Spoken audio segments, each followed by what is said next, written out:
Well, I'll start and then I'll hand you over to Kajal so that you can ask her questions and talk informally and, well, I suppose speak to her as friend to friend rather than you know, on any formal lecturing capacity.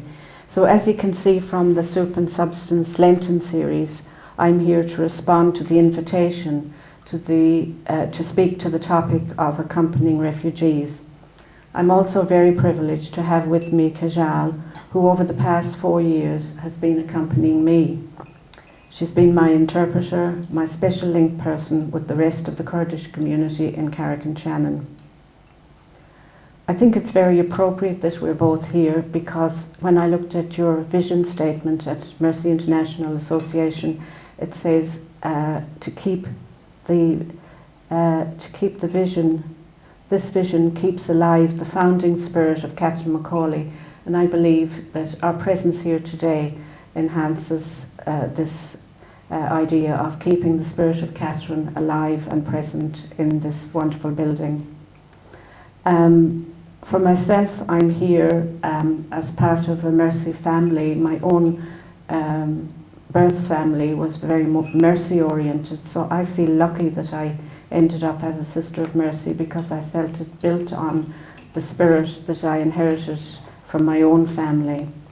And both of us as Mercy are here to, if you like, enflesh the spirit of Catherine and the spirit of our own ancestry. As I got involved with the Kurdish family in Carrick-on-Shannon, their hospitality, their compassion, their kindness were all very much Mercy qualities for me that made me feel very much at home with Kajal and her family. We're also here to respond to issues of global poverty demonstrated in the massive displacement of persons worldwide. And Kajal and her family and her whole Kurdish community that I've had the privilege of being part of in Carrick-on-Shannon have suffered all the horrors of war, kidnappings, lack of law and order, insecurities, lack of food, lack of proper shelter, lack of water, and consequently being displaced and deprived of homeland residency. In fact, one of the little stories they tell me, the family don't dwell back and niggle about what happened in the past, but now and then I get little insights into camp life. And just before they came to Carrick-on-Shannon, there were 10 in the family. Well, there were 9 at that stage. Comar is a little Irishman, but 9 of them were living in a tent that was set up for 2 people. So Fozia, who's my friend and mother of Kajal, told me that they used to take turns going into sleep, and then the conditions were so poor in terms of heat and sand and lack of water. The 3 camps that Mary Kay referred to are the Al-Tash camp, which is the first one, and this is where Kajal was born. She lived there until she was 13 years old, so she experienced all the horrors that I've just described a few minutes ago, and yet it's only gradual snippets do I hear of that when I maybe ask a question. It's not something that she comes and whinges about or cries on my shoulder about. There's no problem. It was part of life. Put up with it and get out of it. They moved on then to what they call no man's land. And in that, the United Nations wasn't free to help them anymore, so nobody looked after them. They eventually ended up in Camp Jordan. I won't pronounce the name of the camp because Kajal will tell it to you in a few minutes. So it was called, it was in Jordan, in the Camp Jordan, that the United Nations finally came along and saw the conditions they were living in, as I described a few minutes ago. So like ourselves as Irish people in famine times, fighting for life, for survival, and being displaced were everyday issues and facts of life.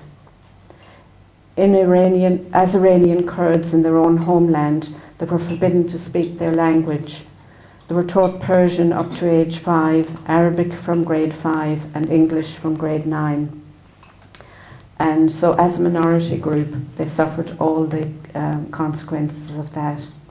Eventually the United Nations intervened, and because Ireland had signed the United Nations Convention relating to the status of refugees, we were contacted, and the Department of Justice, Equality and Law Reform passed on the request to the Reception and Integration Agency, who in turn contacted Leitrim Development Company. And they asked Carrick-on-Shannon to accept 45 Kurdish Iranian refugees first and then 54 later.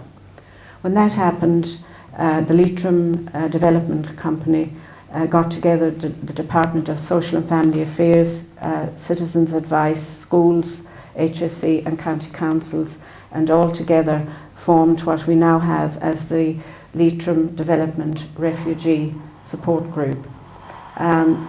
A lot of the people there were officials, but as time went on, after 10 months, the Leitrim Development Company decided to send a review to the Reception and Integration Agency, and that was after 10 months, and they found out that the children that went to school tended to be okay, especially the ones in primary school.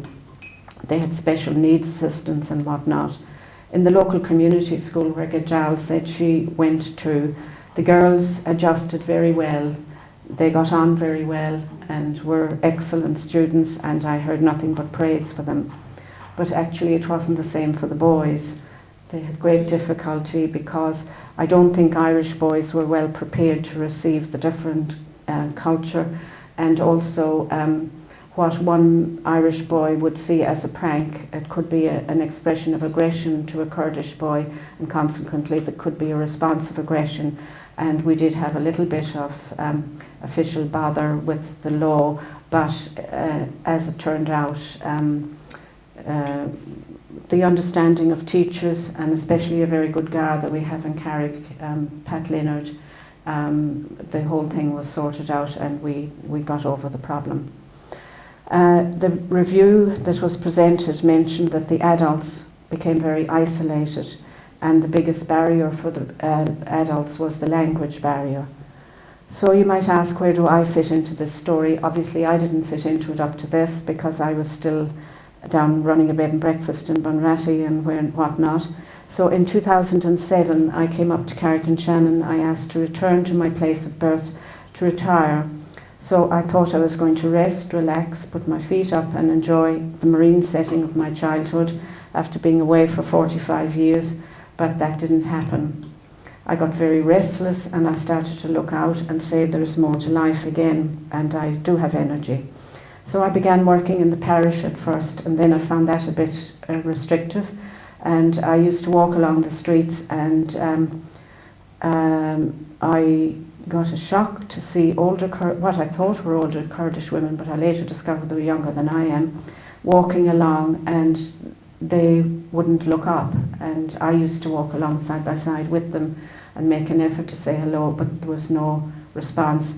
I discovered afterwards they had no confidence and didn't have the language to say hello, or if they said hello, they didn't know what they were going to say next. So my life experiences told me that that could be changed. Around this time I was asked by the community to become part of Mercy Justice Team Ireland, which was a real blessing to me, because if I brought along problems or situations or things I didn't know how to deal with, I had a real support and backup, and people with life experience, especially Anne sitting down there, who was really like a mentor to me as I plodded along, and she kept giving me all such good encouragement and everything else. I joined the Leitrim Development Support Group that I mentioned before myself in 2007. The first task I was given was, I was asked to go to a mother of 8 children, which is Kajal's mother, and teach her English at home, because she just had a little baby, and Kurdish women, when they have a baby, they stay home and they breastfeed the baby until the baby decides to wean him or herself. Not mum doesn't decide that. So poor Fawzia was worn out, and I came to the home, and all I experienced was welcome, respect, unbelievable gratitude, and just for my presence. But I wasn't satisfied with that. I wanted to do more for Fawzia. So I assessed my own training experience. I had a university degree in English. I taught Pacific Island groups, Tongan Samoans, Cook Islanders, and I thought, yes, I can do this. I had a TEFL course. I did it down in Ennis. I could do it, but I didn't realise I couldn't easily do it. Fawzia had no vocabulary, can't think of the word, no alphabet. She had Arabic, yes, but all symbols. She read from right to left, and our vocabulary in many ways meant absolutely nothing to her and made no sense. So I went to two of my nieces who were trained dyslexic teachers, and so I asked them for resources. So they told me get crayons and get pictures and get colouring books and get tapes, all of which I did. So I started 3 mornings a week, Monday, Wednesday, Friday, and I had to lay down some rules. I had to get Aziz, Fawzia's husband and Kajal's father, to take the children away, because every time I wanted to read, Komar wanted some breast milk. So eventually we came to an understanding, and I was bonded very closely to that little family.